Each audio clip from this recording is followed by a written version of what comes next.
आप मार्केट में live trading के दौरान जब भी चार्ट पर इस तरह से किसी एक लेवल के पास प्राइस को रिवर्स होता हुआ देखते हैं तो आप वहां नीचे सपोर्ट एरिया को ड्रॉ करते हैं, और जब भी प्राइस किसी लेवल के पास से रिजेक्शन लेकर नीचे जाने की कोशिश करती है तो वहां रेजिस्टेंस एरिया को मार्क करके इन दोनों लेवल्स के ब्रेक होने का इंतजार करते हैं। और जैसे ही मार्केट आपके मार्क किए हुए लेवल को ब्रेक करता है तो आप ब्रेकआउट की दिशा में ट्रेड एंट्री करते हैं, मगर आपके एंट्री करते ही मार्केट आपको प्रॉफिट देने की बजाय आपका स्टॉप लॉस हिट कर देता है। और मेरे विचार से आपके सामने ये सिचुएशन बार बार आती रहती है, लेकिन क्या कभी आपने ये सोचा है कि हर बार आपके साथ ही ऐसा क्यों होता है, या फिर इसके पीछे क्या कारण है? मेरे विचार से आप में से ज्यादातर ट्रेडर्स इसे मार्केट की गलती मानकर इसके पीछे का असली कारण जाने बगैर अगले ट्रेड में एंट्री करने का मौका ढूंढने लगते हैं, और ये सिलसिला इसी तरह दोहराने के कारण कभी मार्केट से प्रॉफिट नहीं निकाल पाते। इसलिए आज के वीडियो में हम लाइव मार्केट में चार्ट को पढ़ते समय आपको कौन सी इंपॉर्टेंट की लेवल्स पर फोकस करना चाहिए, इसके बारे में डिटेल से जानेंगे। तो चलिए आपको चार्ट पर की लेवल को कैसे आइडेंटिफाई करना है ये जानते हैं। ये निफ्टी 50 का 23 अक्टूबर का 5 मिनट टाइम फ्रेम का चार्ट है, जहां मार्केट गैप अप ओपन होने के बाद इस तरह से प्राइस एक्शन बनाकर लगभग 26,000 के साइकोलॉजिकल लेवल के पास आकर ट्रेड कर रहा है। अब इस चार्ट पर बन रहे प्राइस एक्शन को देखकर आप इसे कैसे एनालाइज करते, इसे वीडियो पॉज करके थोड़ी देर के लिए मन में सोच लें। जहां तक मैं आपकी साइकोलॉजी को जानता हूं, आप में से बहुत से ट्रेडर यहां नीचे एक सपोर्ट एरिया को ड्रॉ करेंगे, क्योंकि यहां प्राइस बहुत तेजी से रिवर्स होकर ऊपर आई है। साथ ही यहां हायर लेवल्स पर मार्केट ने 2 बार रिजेक्शन लिया है, इसीलिए आप यहां रेजिस्टेंस लेवल को ड्रॉ करेंगे और यहां नीचे फिर से सपोर्ट एरिया बनाएंगे, क्योंकि इस एरिया से मार्केट नीचे नहीं जा रहा है। अगर आपने भी इसी तरह से इस चार्ट को एनालाइज किया है तो कमेंट में जरूर बताएं। अब क्योंकि यहां चार्ट पर आपके हिसाब से इंपॉर्टेंट लेवल्स को बना चुके हैं, इसलिए आप इन लेवल्स का ऊपर और नीचे ब्रेक होने का इंतजार करते हैं, ताकि जैसे ही इन लेवल्स का ब्रेकआउट हो तो आप यहां ट्रेड में एंट्री कर सके। एक बिगिनर ट्रेडर के हिसाब से आपका ये एनालिसिस लगभग सही है, लेकिन एक प्रो ट्रेडर इसी चार्ट को पढ़ते समय चार्ट पर सिर्फ सपोर्ट एंड रेजिस्टेंस लेवल्स बनाने के अलावा इन लेवल्स के दौरान चार्ट पर बन रहे प्राइस एक्शन को भी पढ़ता है। जैसे कि जब मार्केट पहली बार यहां नीचे से रिवर्स होकर ऊपर निकला तो चार्ट पर बहुत बड़ी ग्रीन बुलिश कैंडल्स बनी है। इसका मतलब यहां लोअर लेवल्स पर बहुत स्ट्रॉन्ग डिमांड एरिया मौजूद है, लेकिन प्राइस पहली बार जब हायर लेवल्स से रिजेक्शन लेकर नीचे आती है तो यहां वो इस फेयर वैल्यू गैप को फील करते ही ऊपर निकल जाती है, लेकिन हायर लेवल्स पर अपने प्रीवियस हाई के ऊपर निकलने में फेल होने के कारण फिर से नीचे आती है।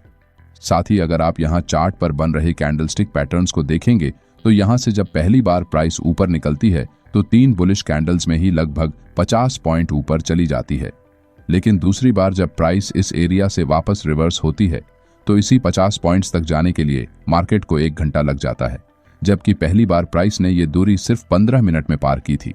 इसका मतलब यहां मार्केट अपना बुलिश मोमेंटम पूरी तरह खो चुका है। अब अगर मार्केट इस रेजिस्टेंस एरिया को ब्रेक भी करता है तो यहां एक प्रो ट्रेडर इस ब्रेकआउट पर बाइंग नहीं करेगा, क्योंकि उसके एनालिसिस के हिसाब से यहां मार्केट में कोई भी बुलिश मोमेंटम नहीं है, इसलिए इस तरीके के ब्रेकआउट फेल होने की संभावना ज्यादा होती है। अब इस एक चार्ट को एक बिगिनर ट्रेडर और एक प्रो ट्रेडर अपने अपने हिसाब से पढ़ता है, लेकिन दोनों में फर्क सिर्फ इतना है कि एक बिगिनर ट्रेडर यानी कि आपने यहां चार्ट पर बन रहे प्राइस एक्शन को देखकर सिर्फ सपोर्ट एंड रेजिस्टेंस एरिया को बनाने के लिए कुछ लाइंस को ड्रॉ करके छोड़ दिया, लेकिन प्राइस के मूवमेंट के पीछे क्या कारण है इसे समझने की कोशिश नहीं की। लेकिन वही एक प्रो ट्रेडर इसी चार्ट को पढ़ते समय सिर्फ प्राइस एक्शन को देखकर सपोर्ट एंड रेजिस्टेंस एरियाज को मार्क करने के बजाय इन चार्ट पर बन रहे कैंडल्स को देखकर उनके पीछे की साइकोलॉजी को भी समझने की कोशिश करता है, और की लेवल्स पर प्राइस किस तरह से रिएक्ट करती है और कौन सी जगह पर सबसे ज्यादा पॉइंट ऑफ इंटरेस्ट चार्ट पर बना है इसे भी देखता है। अब ये पॉइंट ऑफ इंटरेस्ट क्या होता है इसे भी जल्दी से समझ लेते हैं। पॉइंट ऑफ इंटरेस्ट चार्ट पर वो लेवल्स होते हैं जहां बायर्स और सेलर्स सबसे ज्यादा एक्टिव होते हैं, यानी कि ट्रेड लेने में सबसे ज्यादा इंटरेस्ट दिखाते हैं। इसका मतलब चार्ट पर बन रहे बाकी एरियाज के अलावा इन लेवल्स पर ट्रेडिंग करना पसंद करते हैं, जैसे कि सप्लाई एंड डिमांड एरिया या फिर support and resistance levels, different type of chart patterns, equal highs and low, trend line और राउंड नंबर लेवल के साथ इस तरीके के और भी लेवल्स जहां पर बहुत बड़ी संख्या में ट्रेडर्स ट्रेडिंग करने का मन बनाते हैं, उसे हम पॉइंट ऑफ इंटरेस्ट लेवल्स कहते हैं। जैसे कि इस चार्ट में इन दोनों लेवल्स पर प्राइस सबसे ज्यादा रिएक्ट कर रही है, इसका मतलब इन लेवल्स के पास चार्ट पर पॉइंट ऑफ इंटरेस्ट बना हुआ है, यानी कि इस एरिया में रिटेल ट्रेडर्स ट्रेडिंग करने में ज्यादा इंटरेस्ट दिखा रहे हैं। अब क्योंकि मार्केट में रिटेल ट्रेडर्स को ट्रैप करने के लिए इन एरियाज के आसपास फेक ब्रेकआउट चार्ट पर बनते हैं, इसलिए एक प्रो ट्रेडर इन एरियाज में ज्यादा संभल कर ट्रेड करता है। जैसे कि यहाँ मार्केट इस रेजिस्टेंस लेवल के पास ब्रेकआउट हुआ है, ऐसा दिखाने के लिए एक स्ट्रॉन्ग बुलिश कैंडल चार्ट पर बनाता है, जिसे देखकर बहुत से ट्रेडर इसे एक रियल ब्रेकआउट मानते हुए यहाँ ब्रेकआउट पर लॉन्ग ट्रेड में एंट्री करते हैं। मगर कुछ ही देर में वही बुलिश कैंडल नीचे जाते हुए रेड कैंडल में बदल जाती है, जिससे इस ब्रेकआउट पर बुलिश ट्रेड में एंट्री करने वाले सभी ट्रेडर ट्रैप हो जाते हैं। इसीलिए जब भी चार्ट पर इस तरीके से किसी लेवल का ब्रेकआउट होता है, तो आपको यहाँ ब्रेकआउट कॉन्फर्मेशन जब तक नहीं मिलता तब तक किसी भी ट्रेड में एंट्री करने से बचना चाहिए। इसलिए एक प्रो ट्रेडर ठंडे दिमाग से इंतजार करता है, क्योंकि उसे पता है कि मार्केट पहले से ही 2 बार इस लेवल से रिजेक्शन लेकर नीचे जा चुका है, और इस बार जब प्राइस इस लेवल के पास आया है तो यहाँ इन कैंडल्स को देखकर साफ पता चलता है कि यहाँ बायर्स पहले के मुकाबले बहुत कमजोर हो चुके हैं, जिस वजह से यहाँ प्राइस की मूवमेंट बहुत धीरे होने से कैंडल की साइज भी छोटी हो गई है। इसका मतलब यहाँ मार्केट ने अपना मोमेंटम पूरी तरह गंवाया है, इसलिए इस ब्रेकआउट के सफल होने के चांसेस न के बराबर है।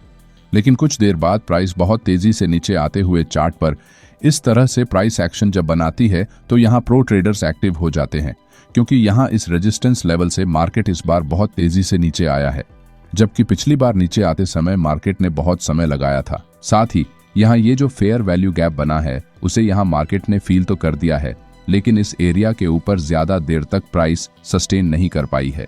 इसका मतलब यहाँ सेलर्स बहुत बड़ी संख्या में मार्केट में सेलिंग कर रहे हैं, जिस वजह से यहाँ बेरिश साइड की तरफ शॉर्ट ट्रेड में एंट्री की जा सकती है। कुछ ही देर में मार्केट यहाँ से बहुत तेजी से नीचे चला जाता है। इस तरह के प्राइस एक्शन में आप 2 प्रकार से ट्रेड एंट्री कर सकते हैं। अगर आप एक अग्रेसिव ट्रेडर है तो आप यहाँ इस रेड कैंडल पर शॉर्ट ट्रेड में एंट्री करते हुए इसके ऊपर अपना स्टॉप लॉस लगा सकते हैं। लेकिन अगर आप एक सेफ साइड ट्रेड एंट्री करना चाहते हैं तो आप यहाँ मार्केट के इस लेवल को ब्रेक करने के बाद जब यहाँ फेयर वैल्यू गैप बनता है और प्राइस यहाँ से रिजेक्शन कैंडल चार्ट पर बनाती है तो आप यहाँ शॉर्ट ट्रेड में एंट्री कर सकते हैं। इस तरह के ट्रेड एंट्री सेटअप को हम कन्फर्मेशन ट्रेड एंट्री कहते हैं। इसी तरह से एक प्रो ट्रेडर चार्ट को देखकर प्राइस एक्शन को समझते हुए बिना एक्साइटमेंट के ट्रेड एंट्री करने का निर्णय लेता है और प्रॉफिट बनाता है, तो वही एक बिगिनर ट्रेडर प्राइस एक्शन को समझे बगैर सीधे ट्रेड में एंट्री करके अपना नुकसान करवा लेता है। इसलिए चार्ट पर बन रही की लेवल को समझकर ट्रेड एंट्री करनी चाहिए। चलिए अब चार्ट पर कौन कौन से की लेवल पर आपको ध्यान रखना चाहिए ये जानते हैं। की level number 1, supply and demand area. Market में जब भी प्राइस किसी एक लेवल के पास आकर बार बार वहां से रिजेक्शन फेस करती है तो हम उस एरिया को प्राइस के डायरेक्शन के हिसाब से सप्लाई एंड डिमांड एरिया कहते हैं। जैसे कि अगर प्राइस लोअर लेवल से रिजेक्शन लेकर रिवर्स होकर ऊपर निकलती है तो हम इस एरिया को डिमांड एरिया कहते हैं। उसी तरह अगर प्राइस हायर लेवल्स पर रिजेक्शन लेकर नीचे गिरती है तो हम इसे एक सप्लाई एरिया कहते हैं। डिमांड एरिया में बायर्स कंट्रोल में होते हैं तो सप्लाई एरिया में सेलर्स प्राइस को कंट्रोल करते हैं। इसलिए जब भी प्राइस इन दोनों एरियाज में आती है तो आपको बहुत बढ़िया ट्रेड अपॉर्चुनिटी मिल सकती है। जैसे कि इस चार्ट में प्राइस ऊपर से नीचे गिरते हुए लोअर हाइज चार्ट पर बनाती है।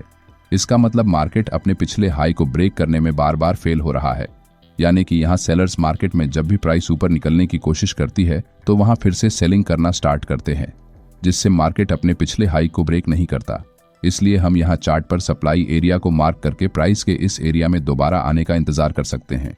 जैसे कि इस चार्ट में प्राइस जैसे ही फिर से लोअर लेवल्स के पास रिजेक्शन लेकर हमारे मार्क किए हुए सप्लाई एरिया में आती है तो हम यहाँ शॉर्ट ट्रेड में एंट्री बना सकते हैं, जिसमें हम हमारा स्टॉप लॉस हमारे सप्लाई एरिया के ऊपर रख सकते हैं। कुछ ही देर में प्राइस ऊपर निकलते हुए हमारे सप्लाई एरिया से रिजेक्शन लेकर तेजी से नीचे गिर जाती है। बहुत से लोग इस सेटअप को हल्के में लेते हैं क्योंकि इसमें कोई भी फैंसी स्ट्रैटेजी नहीं है, जस्ट आपको सप्लाई एरिया को मार्क करके उसके अकॉर्डिंग ट्रेड एंट्रीज करनी होती है।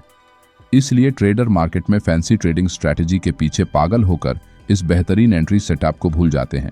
ये सेटअप आपको हर दिन ट्रेड एंट्रीज प्रदान करता है। जैसे कि मैंने यहाँ इस सेटअप को समझाने के लिए निफ्टी 50 के 26 सितंबर के 5 मिनट टाइम फ्रेम के चार्ट का इस्तेमाल किया है। तो वही अगर आप इससे अगले दिन के यानी कि 29 तारीख के चार्ट को देखेंगे तो मार्केट फिर से हमारे सप्लाई एरिया से रिजेक्शन लेकर बहुत तेजी से नीचे गिरते हुए आपको नजर आएगा।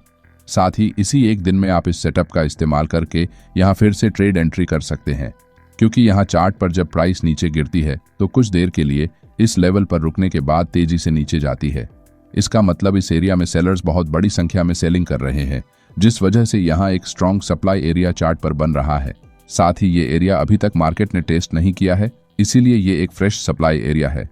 इसी दिन जैसे ही प्राइस इस एरिया के पास आती है तो यहाँ से फिर से रिजेक्शन लेकर नीचे गिर जाती है, जिससे हमें यहाँ बहुत अच्छा प्रॉफिट मिलता है। इसीलिए आप इस ट्रेड एंट्री सेटअप को इग्नोर नहीं कर सकते। अब जिस तरह सप्लाई एरिया काम करता है उसी तरह डिमांड एरिया भी काम करता है। जैसे कि निफ्टी 50 के इस 1 अक्टूबर के 5 मिनट टाइम फ्रेम के चार्ट को अगर आप देखेंगे तो यहाँ मार्केट लोअर लेवल से रिजेक्शन कैंडल बनाकर तेजी से ऊपर निकला है। इसका मतलब इस एरिया में बायर्स एक्टिवली बाइंग कर रहे हैं और वो प्राइस को इस एरिया से नीचे नहीं जाने देना चाहते। इसलिए ये एरिया हमारे लिए एक डिमांड एरिया की तरह काम कर सकता है, और अगर नेक्स्ट टाइम प्राइस इस एरिया से रिजेक्शन लेती है तो हम यहाँ लॉन्ग पोजीशन में ट्रेड एंट्री कर सकते हैं। इसलिए जैसे ही कुछ देर बाद प्राइस इस एरिया में आकर चार्ट पर रिजेक्शन कैंडल बनाती है तो हम यहाँ लॉन्ग ट्रेड में एंट्री कर सकते हैं। यहाँ कुछ ही देर बाद मार्केट ऊपर जाते हुए हमारे प्रॉफिट टारगेट को हिट कर देता है। इसी तरह से 3 तारीख को मार्केट चार्ट पर इस तरीके से लोअर लेवल से रिजेक्शन लेकर तेजी से ऊपर निकलता है, तो हम यहाँ डिमांड एरिया को मार्क कर सकते हैं।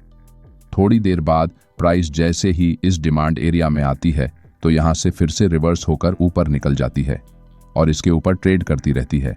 अब जो भी ट्रेडर इस एरिया में लॉन्ग ट्रेड में एंट्री नहीं कर सके, वो जब प्राइस ये एक फ्रेश डिमांड एरिया बनाती है और यहाँ अगर भविष्य में प्राइस वापस आती है तो फिर से लॉन्ग पोजीशन में एंट्री कर सकते हैं, क्योंकि जब भी प्राइस अपने पिछले डिमांड एरिया को टच करे बिना उससे पहले ही रिवर्स हो जाती है तो इसका मतलब यहाँ इस लेवल पर बायर्स बहुत स्ट्रांग है, इसलिए वो मार्केट में बढ़े हुए दामों यानी कि प्राइस पर खरीदारी करना पसंद कर रहे हैं। इसीलिए ये एक फ्रेश डिमांड एरिया बन जाता है। अब अगर प्राइस यहाँ वापस आती है तो और अधिक नीचे जाने की बजाय यहाँ से ही रिवर्स हो सकती है। इसी वजह से आप यहाँ ट्रेड एंट्री कर सकते हैं। इसी तरह मार्केट में की लेवल का इस्तेमाल करके ट्रेड एंट्रीज की जाती है। ये ट्रेडिंग करने का सबसे सिंपल तरीका है, और आप जितने सिंपल रहकर ट्रेडिंग करेंगे आपके प्रॉफिटेबल ट्रेडर बनने के चांसेस उतने ही बढ़ जाते हैं। की लेवल नंबर 2, लिक्विडिटी एरिया।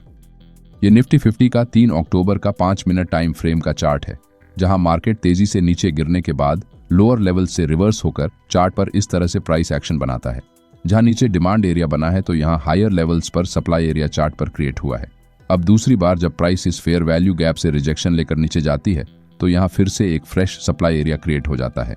जब भी चार्ट पर सप्लाई एंड डिमांड एरिया बनता है तो वहां बड़ी संख्या में रिटेल ट्रेडर ट्रेड करना पसंद करते हैं, जिस वजह से इन एरियाज के पास लिक्विडिटी जनरेट हो जाती है, जो कि प्राइस के मूवमेंट के लिए बहुत आवश्यक है।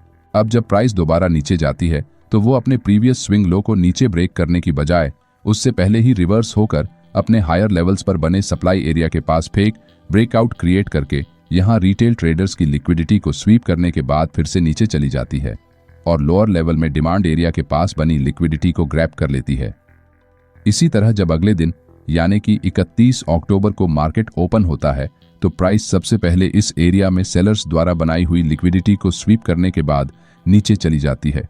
इसका मतलब आपको चार्ट पर जब भी सप्लाई एंड डिमांड एरिया बनते हैं तो उसके साथ उस एरिया के आसपास लिक्विडिटी भी क्रिएट होती है। इसे ध्यान में रखते हुए ट्रेड में एंट्री करनी चाहिए, तभी आप इस तरह के फेक ब्रेकआउट्स में फंसने से बच पाएंगे, क्योंकि यहाँ मार्केट ने पिछले दिन के इन दोनों रेसिस्टेंस एरियाज को ब्रेक किया है, जिसे देखकर बहुत से रिटेल ट्रेडर यहाँ बिना कुछ सोचे समझे सीधे लॉन्ग ट्रेड में एंट्री करने लगते हैं, जो कि एकदम गलत बात है, क्योंकि मार्केट में इस तरह के ब्रेकआउट आपको फंसाने के लिए ही बनाए जाते हैं और ये इतने परफेक्ट होते हैं कि कोई भी ट्रेडर इन्हें देखकर अपने आप को नहीं रोक पाता और यहाँ सीधे ट्रेड में एंट्री कर लेता है। आपके साथ भी बहुत बार ऐसा हुआ होगा कि चार्ट पर एक ऐसा परफेक्ट ब्रेकआउट आपको दिखा होगा जो एक बेहतरीन ब्रेकआउट के सभी क्राइटेरियाज को पूरा करता है, लेकिन फिर भी फेल हो जाता है और आप इसमें ट्रैप हो जाते हैं। इसीलिए चार्ट पर आपको जो दिखता है वो होता नहीं और जो दिखता नहीं वो हो जाता है, क्योंकि इस तरह के ब्रेकआउट जानबूझकर आपको दिखाने के लिए ही बनाए जाते हैं।